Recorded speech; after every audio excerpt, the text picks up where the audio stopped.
کہ پھر اللہ رب العزت اس محبت میں بندے کو آزماتے بھی ہیں تو حالات بھی آتے ہیں. اس کی کیا وجہ ہے؟ آپ بازار سے اگر ایک پیالہ خریدیں چند روپے کا یا تربوز خریدیں تو ہمارے ہاں اس کو ٹھونک کے دیکھتے ہیں کچا یا پکا.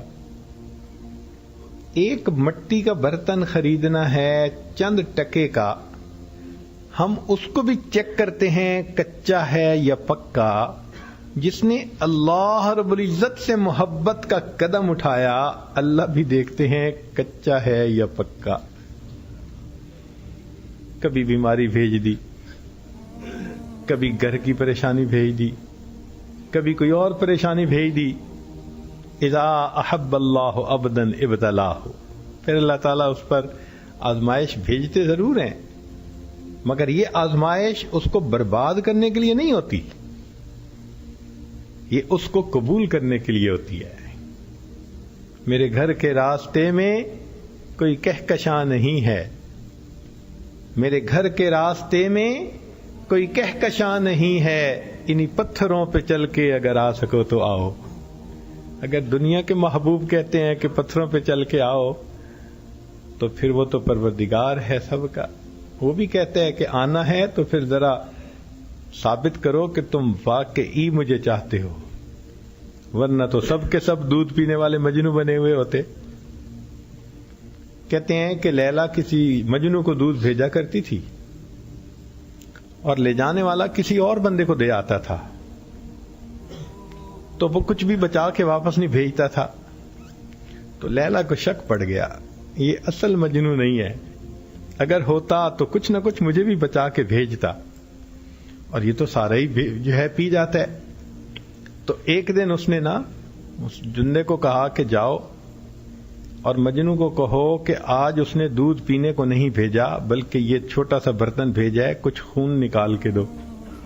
تو جب اس نے خون کا مطالعہ کیا تو وہ کہنے لگا بھائی میں تو دودھ پینے والا مجنو ہوں، خون دینے والا کوئی اور ہے. تو پہچان ہو جاتی ہے کہ اصل کون ہے، نقل کون ہے. اللہ رب العزت بھی اسی طرح پہچان فرماتے ہیں کہ یہ میرے دودھ پینے والے مجنو ہیں یا سارے کے سارے ان میں سے کوئی خون دینے والا مجنو بھی ہے.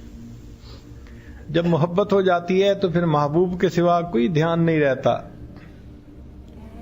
قیل لبعض المحبین، محبت کرنے والوں میں سے کسی نے پوچھا من اینا، بھئی کہاں سے ہو؟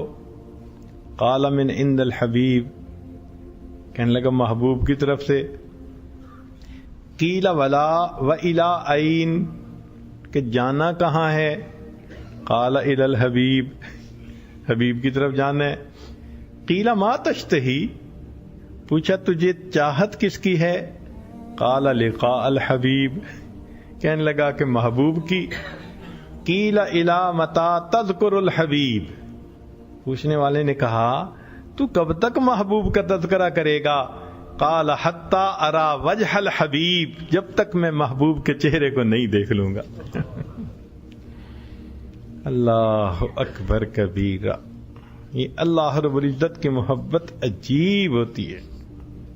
ماں کہتی ہے گھر میں نے آج سارا دن صفائیاں کروائی ہیں، کپڑے دھوئے ہیں، میں تھک گئی ہوں، بس میں نے عشاء پڑھتے ہی سو جانا ہے، مجھے کوئی ڈسٹرب نہ کرے. اور اگر عشاء کے بعد اچانک دوسرے شہر سے اس کا جوان بیٹا آ جائے گھر میں تو ماشاءاللہ اس کو کھانا کھلا رہی ہے، بیٹھی ہے، باتیں کر رہی ہے. امی اب آپ کے اوپر نیند کے آثار بھی نہیں. کہے گی بیٹی تیرے بھائی کی وجہ سے میری نیند ہی ختم ہو گئی. تو جیسے محبت کی وجہ سے ماں کی نیند ختم ہو جاتی ہے، وہ فریش ہو جاتی ہے، ایسے ہی اللہ والے جب مصلی پہ آتے ہیں تو ان کی نیندیں بھی ختم، وہ فریش ہو جایا کرتے.